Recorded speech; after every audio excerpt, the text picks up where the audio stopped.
Então sejam todos bem-vindos aí. Que eu tava falando no começo, cara, a gente vai falar dessa ideia de Korach hoje, uma paraxá complicada.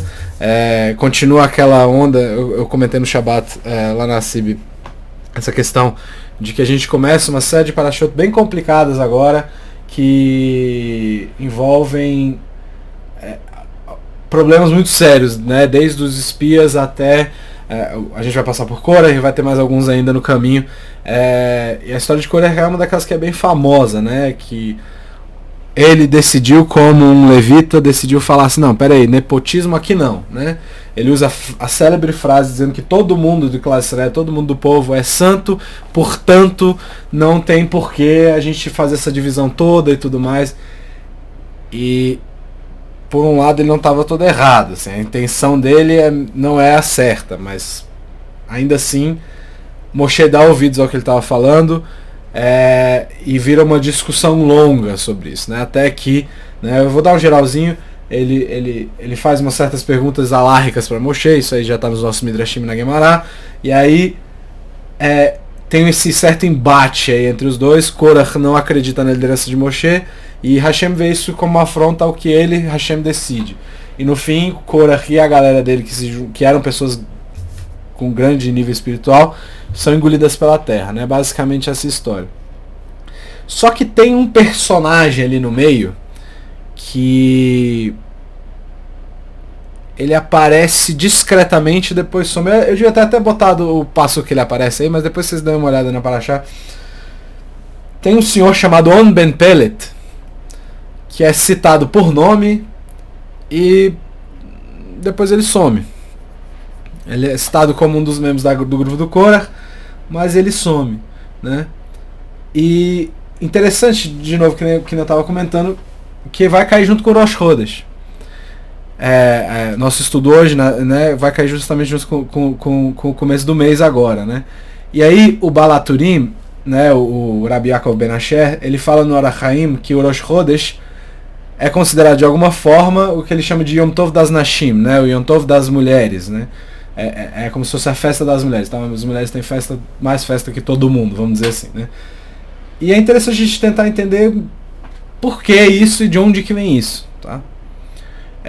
O Tura, ele acaba explicando lá, a partir do Pirkei de Rabbi Eliezer, que é um midrash, mas ainda assim ligado a Gemara, e ele acaba dizendo que as mulheres, elas não aceitaram participar do Rei Egel, né, do bezerro de ouro, quando elas se recusaram a dar as joias delas para os maridos, certo?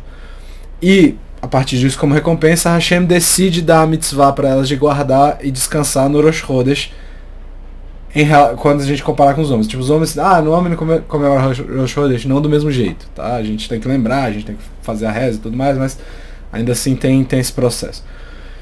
E aí ele explica que ele ouviu do irmão dele, o Rabbi Hudá, né, o Tur, no caso, uma explicação que é muito interessante, que a cada Yom Tov que a gente tem uma relação com alguém, no caso com os avot, né? Então Pesach tá ligado a Avraham, tá?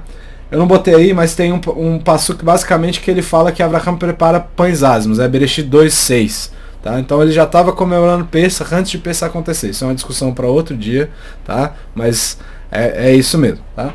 Então depois que a gente vê isso logo depois também com Lot, tá? Lot também está comemorando Pesach, vamos dizer assim, que ele também está fazendo pães ázimos na época, certo? No caso Hag HaMatzot, né? Shavuot está ligado diretamente com Yitzhak, né? Isso tudo que eu estou dizendo tá numa Gemara, tá? Mas ainda assim, Shavuot está ligado com Yitzhak, porque depois da Akedah, depois do sacrifício de Isaac, a gente tem o carneiro e especificamente o shofar é feito do chifre do Ail, né, do carneiro. E Sukkot está ligado com Yaakov, porque Yaakov era um homem de tendas, tá? Essas explicações são ok, são simples, a maioria das pessoas já ouviu. Mas aí cabe a pergunta, Rosh Chodesh é o quê? Porque os Rosh Chodesh também são considerados moedas, também são festas, tá? E eles estão relacionados diretamente às 12 tribos. A gente tem 12 Rosh Chodesh, a gente tem 12 tribos, tá? E depois que o Egel foi tirado, depois do Egel, e essa mitzvah especificamente, esse Yom Tov foi retirado dos homens e dado às mulheres. Essa é a explicação que a gente falou agora há pouco, né? Como se fosse uma memória para dizer assim, ó, vocês vão ser recompensadas e lembradas para sempre como não participantes de um dos piores, se não o pior erro do povo judeu, certo? E aí é interessante isso porque diz que as mulheres, não está dizendo que as mulheres não participaram do Reta Egel, mas quem foi que disse que não participaram disso? Porque assim, se a gente for ler a Torá, fica meio estranho. Número 1. Shemot 32, 2, 3. E Aharon disse-lhes: tirai os aros de ouro das orelhas de vossas mulheres, dos vossos filhos e dos vossos filhos, trazei-os a mim. E todo o povo tirou os aros de ouro de suas orelhas e levaram a Aharon. Vai. Por que é que tá falando e eles tiraram, né, os aros deles mesmos ou qualquer coisa parecida, né? Devia dizer outra coisa, né? Mas aí, por que tá dizendo isso? Por que tá dizendo todos quem, né? Todo o povo, todo mundo, o mundo inteiro? Não, o povo que estava conspirando, aquele povo foi separado, tanto que ele vai morrer depois, tá? Então, é justamente isso. O fato aqui, como as mulheres não quiseram participar nesse momento, Hashem vai e faz exatamente isso que eu acabei de falar. Tira o Rosh Chodesh dos homens e das mulheres. Isso também está citado a partir do Pirkei de Rabi Eliezer lá, que vai falar que Aharon, essa ação de Aharon, de falar assim, não, vamos dar uma enrolada aqui, né? A famosa explicação. Vem desse negócio. Porque ele viu o Hur, que é filho de Miriam, sendo morto. Porque o Hur foi contra, ele falou assim, não, ninguém vai fazer isso aqui não, aí foram lá e mataram ele para fazer o negócio. E aí é como se Aharon tivesse pensado que, vão me matar se eu fizer alguma coisa contra isso aí, porque mataram o Hur também. Então ele pediu o ouro para dar uma enrolada. Mas as mulheres não ouvem. E aí por isso tem essa recompensa, vamos dizer assim. Hashem declara que as mulheres vão se renovar, está no Pirkei de Rabi Eliezer, vão se renovar como a lua de Rosh Chodesh, tá? Então, a lua nova, né, que começa os meses, tem uma relação direta com a renovação feminina nesse caso, tá? Beleza, qual que é a grande relevância de Rosh Chodesh para a mulher efetivamente, né? O Rabbi Eliah ben Shlomo, o Rabbi Eliah Rabbah, né, mais ou menos de 1700, ele escreve que todo mês as mulheres, todas elas, tá, se renovam. O ciclo delas se renova, não quer dizer necessariamente aquele ciclo que está todo mundo pensando, é um ciclo específico, e ela vai até a mikve, e aí tem a ver com aquele ciclo que todo mundo pensou, e sai como se tivesse acabado de casar, ou seja, em algum momento ela sai renovada, até mesmo com a questão da juventude, né? E aí ele vai citar que isso acontece assim como acontece com a lua todo mês. E essa renovação da mulher parece ter uma ligação, uma relação direta com a questão da renovação da lua, tá? E aí o Marshall, ele faz questão de dizer que até mesmo as idosas vão voltar à juventude depois do Rosh Chodesh. Pelo menos vão se sentir de volta à juventude com o Rosh Chodesh, certo? Então, o Eliah Rabbah, lá no Eliah Rabbah, ele vai dizer que isso foi dado às mulheres, isso acaba implicando pra gente a ideia de que antes deveria ser só para os homens. Essa é uma coisa muito interessante, né? Ele diz que é só para os homens e que não seria uma festa conjunta, que é de todo mundo, seria uma mitzvah só masculina. Porque se as mulheres já fizessem parte do Rosh Chodesh, não tem recompensa nenhuma. Não faz sentido. Elas já participavam, elas já faziam parte. Então não teria recompensa nenhuma por não ter participado do bezerro de ouro, né? Mas como que não iam ter recompensa? O Taz, o Rabbi David Halevi Segal, no Turei Zahav, ele diz ele dá uma explicação muito interessante. Na verdade, ele traz um conceito que é muito importante. Ele diz que basicamente quando um tzadik faz uma mitzvah e é um rachá, uma pessoa ruim, não faz, o tzadik recebe a porção do rachá. Então, é isso que está acontecendo. É como se fosse assim, a gente tem uma mitzvah específica para homem e uma para mulher, só que no Rosh Chodesh, só que depois do Reta Egel, as duas vão para as mulheres, que as mulheres fizeram a coisa certa nesse caso, certo? E o Beit Yosef vai perguntar, que tipo de recompensa é essa, né? A explicação do Taz dá a ideia que tem que elas tinham Rosh Chodesh, mas agora elas estão recebendo a porção dos homens também, né? Então a gente tem essas duas grandes ideias aí. Uma que era só dos homens e depois virou só das mulheres, foi retirado e dado às mulheres, no caso essa é a ideia do Eliah Rabbah, e a segunda é que era uma coisa compartilhada, mas agora só as mulheres vão receber o mérito, independentemente do que acontecer. Tanto o mérito que elas receberiam normalmente, quanto o mérito dos homens. Então beleza, a gente vai tentar entender a ideia do Eli Arabá, certo? Primeiro, então a gente sabe que as tefilot, as nossas rezas, no caso, quando ele fala tefilá, a gente fala especificamente da Amidá, tá, pessoal? Que é a fonte, a grande parte importante, no caso, quando a gente fala dos horários, né? A gente tem que chamar só de manhã e de noite, mas a gente tem a Amidá de manhã, de tarde e de noite, né? Então a gente sabe que a partir de Berachot 26b, lá na Guemará, que o Shacharit tá ligado a Avraham, o Amincha, a reza da tarde, tá ligado a Yitzhak, e Yaakov tá ligado a Arvit, a reza da noite. E considerando que está ligado às Amidot, no caso, a gente tem uma ideia que chama Musaf. Alguns dias tem uma Amidá especial, que é essa Amidá de Musaf, tá? E Rosh Chodesh tem Musaf. De onde que vem? Até esses Musaf tem que ter uma explicação, tá? Então, de onde que vem esse Musaf de Rosh Chodesh? Essa reza extra, vamos dizer assim, que a gente faz em Rosh Chodesh. E o Hidá, ele vai explicar que vem, segundo ele, da Isha Tzedeket, que é Rachel Imeinu, tá? Então, teoricamente, o Musaf vem de Rosh Chodesh, vem de Rachel, tá? Vem da nossa matriarca, vem de Rachel, certo? No número 2, tem uma explicação aí no Birkei Yosef, acho que é o segundo volume esse, lá no Perek 423. Ele diz o seguinte: o Musaf da lua nova foi instituído pela nossa matriarca Rachel, pois ela viu, pela Shekhinah, que no futuro as mulheres do deserto não participariam da transgressão do bezerro de ouro. E, de fato, seu nome é lembrado nas palavras Roshei Hodashim Leamecha, né? Que seu povo, para seu povo deixe o mês, né? No momento de arrependimento por todas as gerações. Tá, mas como é que se lembra Rachel, né? Que é a escritura Rachel. Se você for ver o Roshei Eresh, Het e Lamed, né? Então, assim, escreve Rachel, as primeiras letras de cada palavra aí, né? E o Hidá vai falar que a palavra é Kirar, né?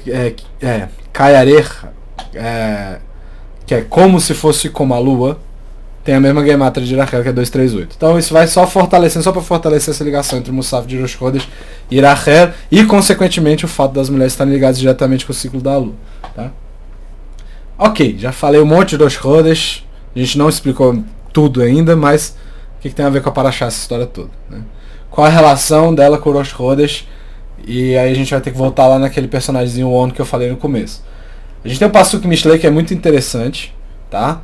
Que tá no número 3, Mishlei 14, esse é Provérbios 14:1. E a partir disso o Urash faz um comentário que é muito interessante. Ele diz o seguinte: Mishlei diz: a mulher sábia edifica sua casa, a tola porém a derruba com as suas próprias mãos. Tá? O Urash explica uma coisa brilhante quanto a isso. Qual é o exemplo de uma mulher que constrói sua casa? A esposa de On Ben Pellet. E qual é o exemplo de uma mulher que destrói sua casa? A mulher de Korach. Tá? Como que funciona isso? Como que uma constrói e a outra destrói, né? Aí a gente vai ter que ir lá para Guemará. A Torá Oral vai explicar o seguinte pra gente. Número 4. Rav diz: On, filho de Pellet, não se arrependeu sozinho, mas sua mulher o salvou. Ela disse a ele: qual a diferença isso faz para você? A pergunta que ela faz para ele é brilhante. Ela basicamente escuta o marido planejando o que vai fazer com Korah e fala para ele assim: ô meu filho, você põe no teu lugar aí, o que é que você está fazendo? Olha o que ela fala para ele: que diferença faz para você? Se Moshe for o mestre, você é o aluno. E se Korah for o mestre, você é o aluno. Ou seja, para você não muda nada. Com rebelião, sim. Por que você está se metendo nesse negócio? Onde diz para ela: o que eu tenho que fazer? O que eu devo fazer? Eu ouvi o que disseram e jurei que estaria com eles. Ou seja, já prometi que eu vou. Eles vão vir aqui me buscar. Aí ela tem uma ideia brilhante de novo. Eu sei que a Assembleia é interessante, pois está escrito. E aqui é a frase de Korah fala para Moshe. Pois toda a Assembleia é santa. Tá? E eles observarão as restrições da modéstia. Ela disse para ele: deite-se e eu salvarei. Ela deu vinho e fez com que ele ficasse embriagado, deitou na cama dentro da tenda. Ela sentou na entrada e mostrou o cabelo de uma maneira que parecia com que ela estivesse tomando banho. Todos que viram deram meia volta, ou seja, as pessoas perceberam que ela estava no momento e saíram fora. E no meio tempo, o grupo de Korah foi engolido pelo chão e On, filho de Pelet, se salvou. Você já conheceu essa história? Então, o que aconteceu? Basicamente é isso. O On se meteu na confusão. A mulher dele falou: meu filho, vamos tomar vergonha na cara, que você não tem nada a ver com isso aí, vai cuidar da tua vida. Ela ajudou ele a cuidar da vida dele, deu tudo certo, ele ficou vivo, beleza. E Korah? O que aconteceu com Korah? A Gemara também fala a historinha de Korah. Número 5. Sanedrin 110a. A mulher de Korah disse a ele: veja o que Moshe está fazendo. Ele é o rei e escolheu seu irmão como Kohen Gadol, como sumo sacerdote. Escolheu os filhos de seu irmão como seus substitutos. Ou seja, só os filhos de Aharon vão ser Kohanim, vão ser sacerdotes. Se fizerem doações, ele diz, que sejam para os Kohanim. Se o dízimo vem, que vocês, os levitas, recebem, engraçado que ela já se separa, né, também, né? Ele diz, dê um décimo para os Kohanim. Mais ainda, ele raspa a sua cabeça, os levitas tiveram que raspar a cabeça, e te trata como excremento, né? E Korah disse para ela, mas ele também não raspou a própria cabeça, como os demais levitas? Moshe também raspou a cabeça dele. Olha o que a mulher dele vai falar. Ela disse a ele, já que foi tudo feito por sua grandeza, ele também disse, metaforicamente, que morra como os filisteus. Ela faz uma comparação lá com Shofetim, e ela fala basicamente que ele se humilhou só para te humilhar. Tá? Ele se diminui só para te diminuir também. Bem diferente aqui as duas situações, né? Uma basicamente jogou, já tava um fogo rolando, uma foi lá e jogou um galão de gasolina, e a anterior foi lá e falou assim, não, calma, vamos pensar bem nesse aqui que está acontecendo, vamos ver o que está acontecendo. Tá?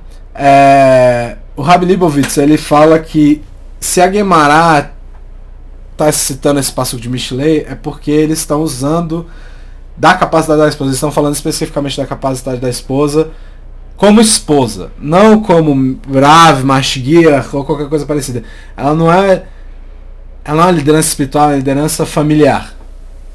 Certo? É uma pessoa que tem a capacidade de usar as pessoas veem o mundo de forma diferente, ela tem a capacidade de usar esse poder de ver o mundo diferente e poder botar uma coisa no trilho ou descarrilhar o trem completamente.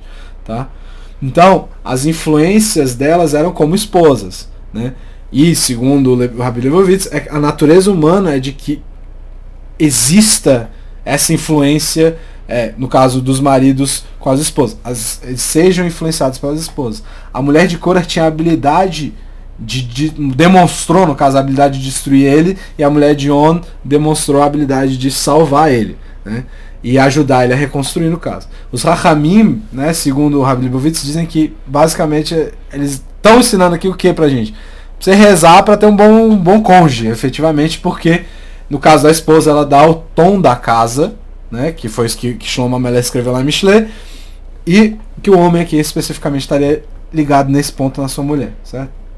Então o tzadik, que casa com o que a gente chama de marachanta, né, uma mulher que é ruim, se a gente for comparar ela com uma tzadeket que casa com rachá, né, ou seja, um homem santo com uma mulher ruim e um homem ruim com uma mulher santa, o tzadik tende a perder tudo e o rachá tende a se tornar o que a gente chama de gadolador, né, do grande da geração dele. Então, a maioria dos nossos grandes costumam dizer, a gente vê isso com o Rabi Akiva, né, esse é o maior exemplo que tem, né, que é o Rabi Akiva falando, quando ele volta com todos os alunos dele, ele encontra a mulher dele, os alunos dele não deixam ela chegar perto e fala, não, deixa ela passar, porque tudo que eu sei, né, essa coroa que eu estou carregando, essa referência que ele usa, é só por causa dela, né? Então a gente vê isso, né, acontecendo várias e várias vezes na história.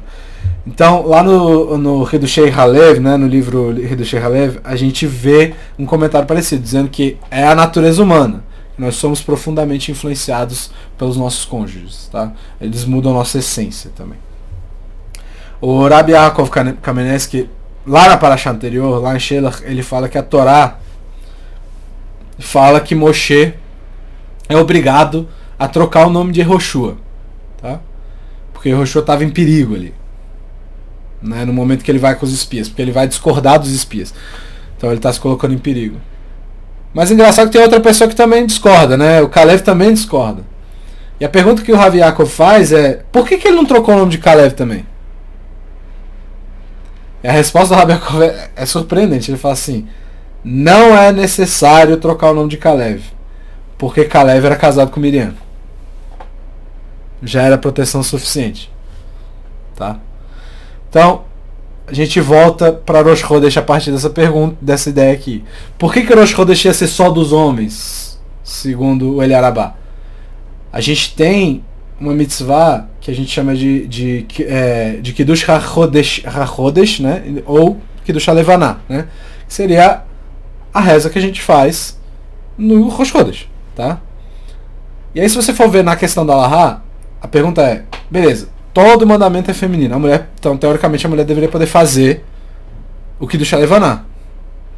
Mas, segundo o Magen Avraham, mesmo que as mulheres possam fazer todas, a maioria das mitzvot, que a gente chama de mitzvot aseh she'azman grama, que são os mandamentos positivos que dependem do tempo, né, que normalmente são obrigações masculinas, as mulheres podem fazer elas de forma voluntária. Mas o Magen Avraham fala que elas não podem fazer o Kiddush HaLevaná. Aí ele fala assim: por que não?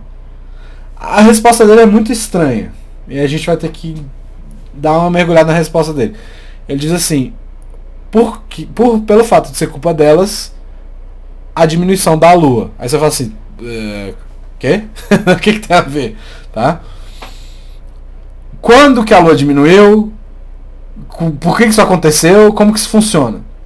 Basicamente, a história é a seguinte. Eu não vou entrar na explicação do porquê isso aconteceu e tal. Eu só vou explicar o que aconteceu e é isso, tá?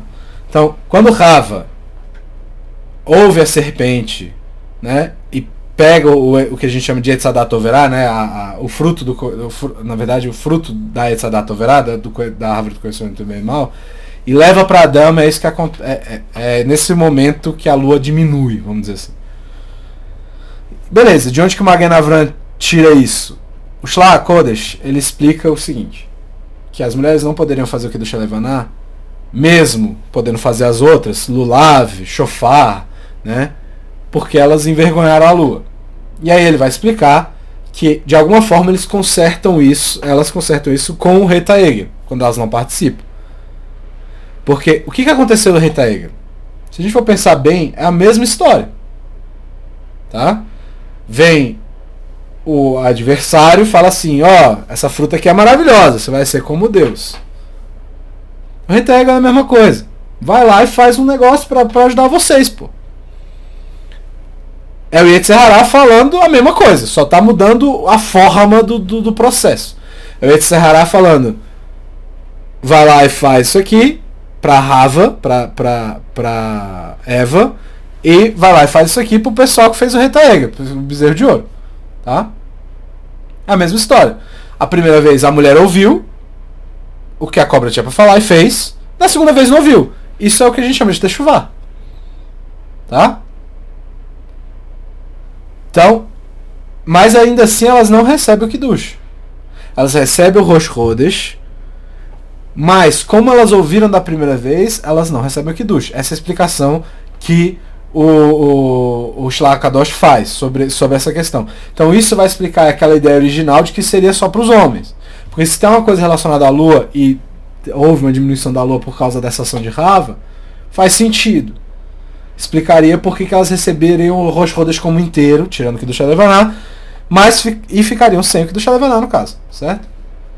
Então, a santificação da lua, né, que é o que a gente chama. Mas a gente ainda assim tem um problema aqui, e não é pequeno, tá? É difícil você colocar culpa em alguém que não tem culpa de alguma coisa. Aí você diz assim: como assim não tem culpa? Número 6. Olha o que está escrito lá na criação. Hashem fez 2 grandes luzeiros. O luzeiro maior para governar o dia e o luzeiro menor para governar a noite. Já era menor. É difícil você colocar a culpa em Rava por uma diminuição que aconteceu antes.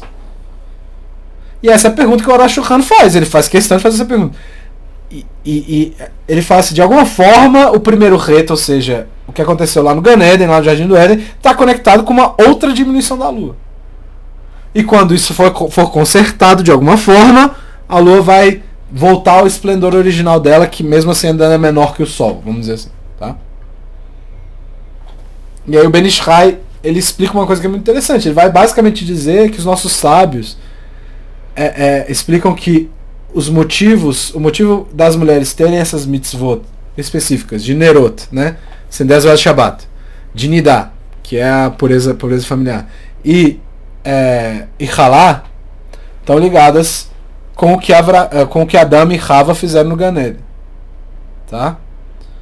Por ter diminuído a luz da noite, vamos dizer assim, a mulher acende as velas de Shabbat. O Shabbat, de novo, o Shabbat é como se fosse o Gan Eden.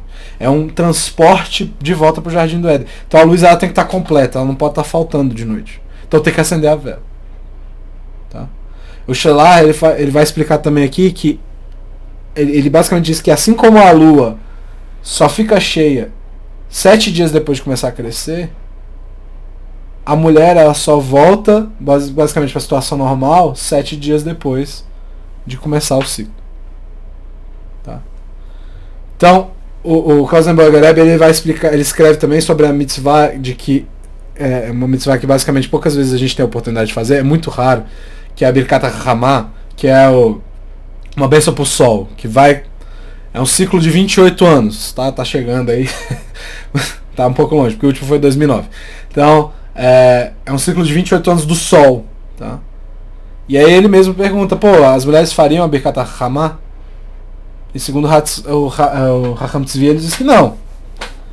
Por causa dessa mesma história. Se a lua diminuiu, não pode. Aí fala, tá, mas é a lua, não o sol. Como assim? A lua. Foi a lua, não foi o sol.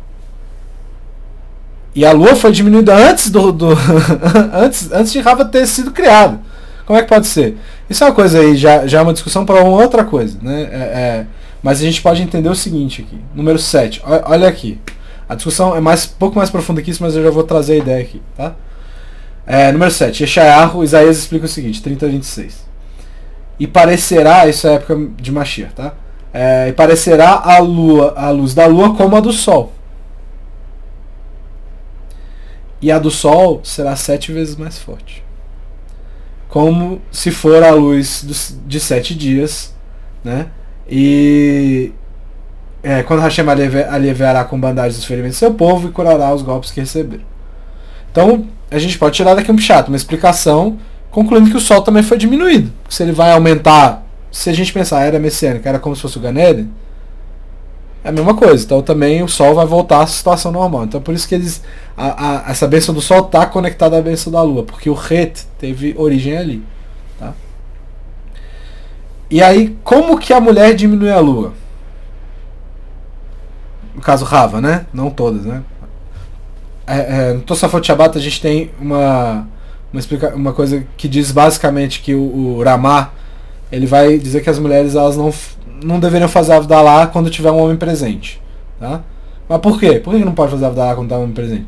Porque a mulher diminui a lua e porque a fruta, e essa é a explicação muito engraçada. Qual que é a fruta? Todo mundo fala, a maçã lá do Gan Eden.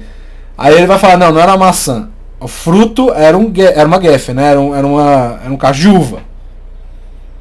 E ele não poderia tomar do copo da Avdalá porque esse cacho de uva representa a gente ter que voltar para a semana normal. Tá? E o Rashi ele vai dizer que Hashem ordena. Isso é brilhante que o Rashi vai falar.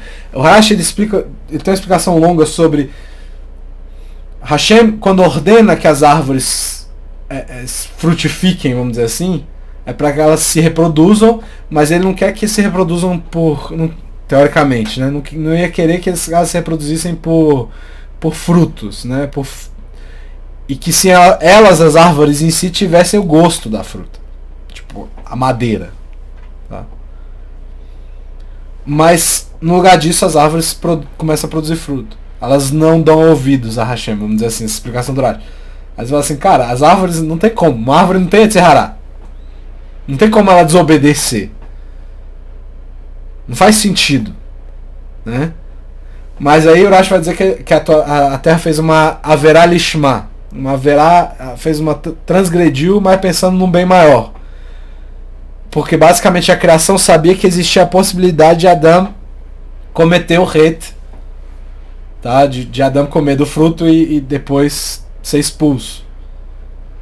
E é como se a terra em si, e aí a gente volta um pouco ao estudo da semana passada, quem não viu, dá uma olhada lá, mas aquela história do caos, né? De que como tudo tem origem no caos, é como se tivesse uma desculpa para deixar o pezinho lá, né? Porque ela foi criada a partir de uma coisa que tem esse sentimento de rebelião mesmo, tem esse sentimento de caos. E esse seria basicamente o pshat para esse número 8 aí, né? Que parece não ter nada a ver com o que a gente está discutindo, mas é interessante. Hashem diz o seguinte: me lembrarei da minha aliança com Yaakov e também da minha aliança com Yitzhak e também da minha aliança com Avraham. Me recordarei. E da terra me recordarei. O que tem a terra a ver com essa história? Que terra é essa? Né?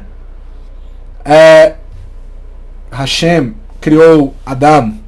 Adão chama Adão por causa da Adamá, por causa da terra. Criou a partir da terra, e essa terra, que nem tudo nessa criação que a gente já discutiu semana passada, tem esse componente rebelde, esse componente caótico, que depois é ordenado pela luz, né? Que nem a gente falou semana passada.